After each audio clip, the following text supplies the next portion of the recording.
Hello friends, बहुत बहुत स्वागत है आपका mysurgy.com के इस चैनल पे। मैं हूं आपका दोस्त सौरभ शुक्ला। दोस्तों, डेटा स्ट्रक्चर को किस प्रोग्रामिंग लैंग्वेज में सीखना चाहिए, यह सवाल अक्सर स्टूडेंट्स करते हैं।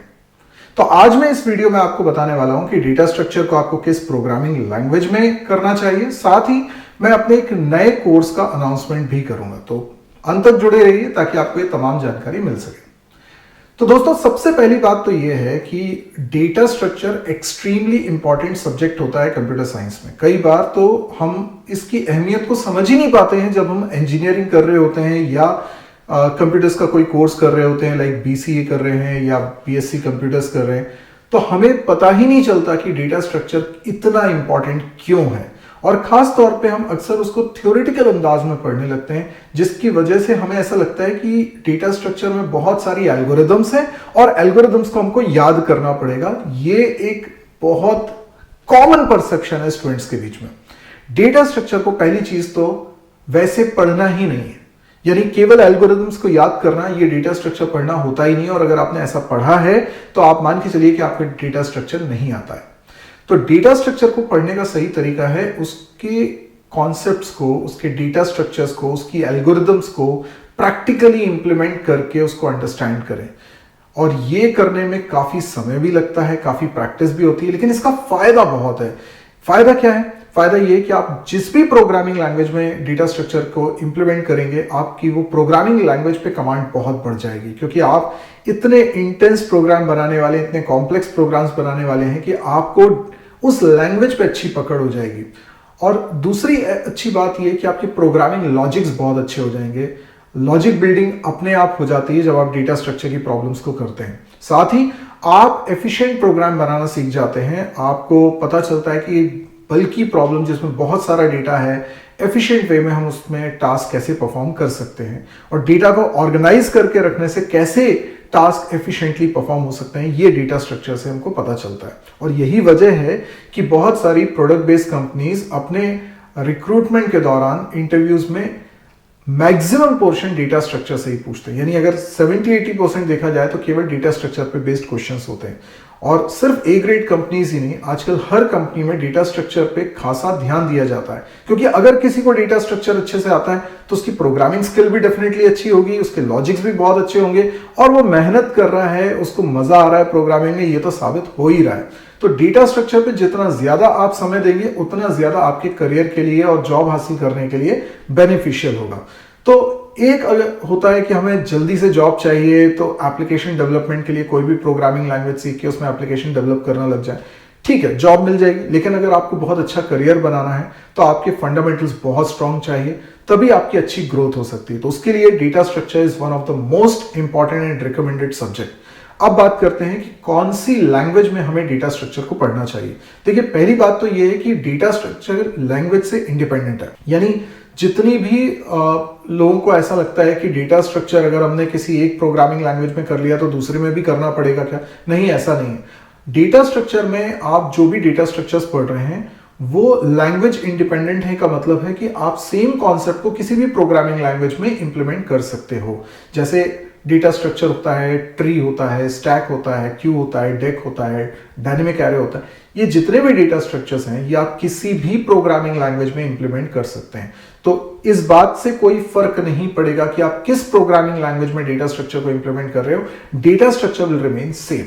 लेकिन अगर आपने अभी शुरुआत करी है तो आपने सीखा है सी लैंग्वेज, और सी लैंग्वेज अकेली आपको आती है, तो आप डेटा स्ट्रक्चर करिए सी लैंग्वेज में।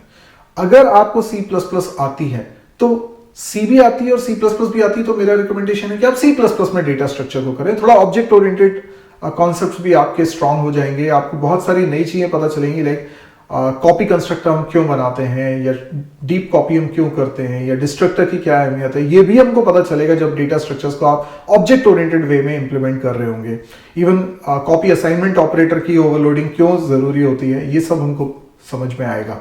आपको अगर जावा आती है और जावा में आप अपना करियर बनाना चाह रहे हैं तो बिल्कुल डेफिनेटली आप जावा में भी डेटा स्ट्रक्चर को इंप्लीमेंट कर सकते हैं। तो लैंग्वेज आप अपने हिसाब से चुन सकते हैं, कोई दिक्कत नहीं है। लेकिन फिर भी अगर टॉप में जो सिलेक्शन हो सकता है, रिकमेंड करूंगा C++ या C या जावा। ये 3 लैंग्वेजेस का मैं रिकमेंडेशन करूंगा कि इनमें आपको डेटा स्ट्रक्चर किसी में सीख लेना चाहिए। बाकी जिस लैंग्वेज में आप कंफर्टेबल है, आप जावास्क्रिप्ट में कंफर्टेबल हैं, आप पाइथन में कंफर्टेबल हैं, आप उसमें डेटा स्ट्रक्चर को इंप्लीमेंट करिए। बिकॉज आपको जिस लैंग्वेज में आप उसको इंप्लीमेंट कर रहे होंगे ना, उसमें आपका इंप्रूवमेंट हो जाएगा। लेकिन अगर आप बिगनर हैं तो आपको ज्यादा सोचने की जरूरत नहीं है, आप सी लैंग्वेज में डेटा स्ट्रक्चर को इंप्लीमेंट कर सकते हैं। लेकिन उसके बाद जब C++ सीखें तो C++ में भी डेटा स्ट्रक्चर के कुछ डेटा स्ट्रक्चर एटलीस्ट इंप्लीमेंट करें, ताकि कल को जब आप STL पढ़ें या जावा में कलेक्शन पढ़ें तो वो अंडरस्टैंडिंग आपकी बन जाए वो लाइब्रेरी को लेकर, क्योंकि वो लाइब्रेरी डेटा स्ट्रक्चर पर ही बेस्ड है। तो जहां तक सिंपल सवाल कि किस लैंग्वेज में डेटा स्ट्रक्चर को सीखना चाहिए, आप किसी भी प्रोग्रामिंग लैंग्वेज में सीख लें, कोई दिक्कत नहीं है। आपको एक लैंग्वेज में अगर डेटा स्ट्रक्चर इंप्लीमेंट कर लिया तो मल्टीपल लैंग्वेज में सीखने की जरूरत नहीं पड़ेगी। डेटा स्ट्रक्चर सब जगह सेम ही रहने वाला है। बट अगर अभी एक ही लैंग्वेज आती है तो जो भी लैंग्वेज आती है उसमें आप डेटा स्ट्रक्चर को इंप्लीमेंट कर सकते हैं। अगर आप लोगों ने मेरी वेबसाइट देखी है premium.mysurgery.com, तो वहां पर आपको डेटा स्ट्रक्चर थ्रू C++ का कोर्स भी मिलेगा। और अभी एक नया बैच में लॉन्च कर रहा हूं, data structure through C language. ये डेटा स्ट्रक्चर्स एंड एल्गोरिथम का कोर्स है यूजिंग सी लैंग्वेज। तो जितने भी डेटा स्ट्रक्चर्स हम पढ़ेंगे उसका इंप्लीमेंटेशन सी लैंग्वेज में करेंगे। तो अभी आपकी चॉइस है कि आप किस लैंग्वेज में डेटा स्ट्रक्चर को इंप्लीमेंट करना चाह रहे हैं, पर जो मेरी तरफ से सपोर्ट आपको मिलेगा, मैं नए बैच के बारे में पहले बताता हूं, फिर आप पुराने बैचेस के बारे में भी समझ लीजिएगा। नया बैच ये है कि 1 मार्च 2023 से एक नया हाइब्रिड स्टाइल में बैच स्टार्ट हो रहा है, data structures and algorithms using C language का। अब इसका मतलब क्या है हाइब्रिड का, कि जितनी भी थ्योरी क्लासेस हैं और प्रोग्रामिंग होगी वो सब के रिकॉर्डेड लेक्चर्स मिलेंगे, लेकिन वीक में एक डाउट क्लास लाइव क्लास में आपको मिलेगी, हर वीक में एक दिन। तो इसकी तमाम जानकारी कि क्या सिलेबस कवर होगा, कैसे कैसे क्लासेस होंगी, वो सारी जानकारी के लिए मेरी वेबसाइट है saurabshuklaclasses.com। यहां पर आप जाके बैच की कंप्लीट इंफॉर्मेशन हासिल कर सकते हैं। मैंने लिंक वीडियो के डिस्क्रिप्शन बॉक्स में भी रखा हुआ है। ये जो क्लासेस हैं कहां कंडक्ट होती हैं, तो मेरी वेबसाइट है premium.mysurgery.com, वहीं पर मेरे सारे कोर्सेज होते हैं और वहीं पर आप सब्सक्रिप्शन लेते हैं। खैर, ये सारी चीजें कि कहां से कैसे लेना है, आप नीचे लिंक दिया हुआ है उस पर जाएंगे, आपको सारा कुछ समझ में आ जाएगा। आप वहां पे एनरोल होते हैं, सब्सक्रिप्शन मॉडल है, एक लंबे समय तक के लिए कोर्स आपके पास रहता है। कितनी भी बार आप वीडियोस को रिपीट में देख सकते हैं। हर क्लास की रिकॉर्डिंग होती है, उसका वीडियो मिल जाता है आपको, असाइनमेंट्स मिलते हैं, ढेर सारे असाइनमेंट्स आपको इसमें मिलने वाले हैं, उनके सोल्यूशंस भी मिलेंगे। हर असाइनमेंट का सोल्यूशन भी आपको मिलेगा। 2 महीने में हमारा टारगेट है कि इस सिलेबस को कंप्लीट किया जाएगा, यानी 1 मार्च से स्टार्ट होगा, 30 अप्रैल तक ये सिलेबस कंप्लीट हो जाएगा। इसमें आपको सर्टिफिकेट भी मिलेगा। और डेटा स्ट्रक्चर के क्योंकि हम इंप्लीमेंटेशन करेंगे तो सी लैंग्वेज तो हमारी डेफिनेटली इसमें इंप्रूव हो ही जानी है। तो आपके जैसे डाउट हैंडलिंग का प्रश्न होता है तो उसके लिए लाइव क्लास में एक दे रहा हूं हफ्ते में, जो कि 30 अप्रैल तक ही रहेगी। अब अगर आप इस कोर्स को खरीदना चाहते हैं तो मेरी वेबसाइट पर जरूर विजिट करिए, बिकॉज कोर्स स्टार्ट होने के पहले कुछ ऑफर्स भी रहेंगे। तो जो लोग जल्दी इस कोर्स को परचेस करेंगे उनको ऑफर रहेगा। तो ऑफर के बारे में जानकारी भी आपको मेरी वेबसाइट के पेज पे मिल जाएगी, तो आप उस ऑफर का फायदा उठा लीजिए। बाकी कोर्स वही रहने वाला है, चाहे आप आज खरीदें, चाहे 1 महीने बाद खरीदें, चाहे 2 महीने बाद खरीदें, यही कोर्स आपको मिलेगा। लेकिन वीडियोस इसमें आना स्टार्ट होंगे 1 मार्च से। डेली एक वीडियो आएगा, मिनिमम एक वीडियो, एक से ज्यादा आ सकता है पर डेली एक वीडियो तो आएगा ही आएगा। साथ में असाइनमेंट्स भी आएंगे, असाइनमेंट के सॉल्यूशंस भी आएंगे। तो ये आपको हर दिन मिलने वाला है। तो आप अपनी स्पीड के हिसाब से देखिए, क्योंकि अगर आप किसी दिन नहीं भी देख पा रहे हैं तो उसकी रिकॉर्डिंग वहां अपलोड हो गई है, अब आप उसको कभी भी देख सकते हो। 30 अप्रैल के बाद तो सारे कंटेंट वहां पे पब्लिश हो चुका होगा, तो वो तो आप देख ही सकते हैं फिर। लेकिन जो डिस्काउंट ऑफर रहेगा वो अभी है, तो आप उसका फायदा उठा सकते हैं। अब जो लोग डेटा स्ट्रक्चर थ्रू सी नहीं करना चाहते हैं, थ्रू C++ करना चाहते हैं, तो उसका लाइव क्लास का बैच ऑलरेडी अवेलेबल है, लेकिन वो क्लासेस ऑलरेडी स्टार्ट हो चुकी हैं।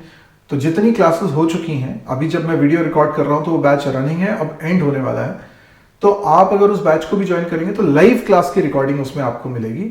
वहां पर अब लाइव क्लास और आपको नहीं मिल पाएगी, कुछ समय में ये बैच एंड हो जाएगा। तो रिकॉर्डेड ही आपको मिलने वाली है। premium.mysurgery.com पे आप जाकर इस कोर्स के बारे में जानकारी हासिल कर सकते हैं, या saurabhshuklaclasses.com पर जाके भी आप इस कोर्स के बारे में जानकारी हासिल कर सकते हैं। तो अभी ये दोनों कोर्सेज अवेलेबल हैं, data structure through C, data structure through C++। पर जैसा कि डिमांड है डेटा स्ट्रक्चर और भी लैंग्वेजेस में कवर किया जाए तो मैं वो भी जल्दी लेकर आऊंगा। तो अगर कुछ सवाल आपके फिर भी रह जाते हैं तो आप प्लीज़ कमेंट सेक्शन में ज़रूर पूछिएगा, मैं उनके जवाब देने की कोशिश करूंगा। तो आज के लिए इतना ही दोस्तों, stay tuned on this channel. Subscribe नहीं किया तो सब्सक्राइब जरूर कर लीजिएगा ताकि आगे कोई भी जानकारी आपसे मिस ना हो। आज के लिए इतना ही, थैंक यू, गुड बाय।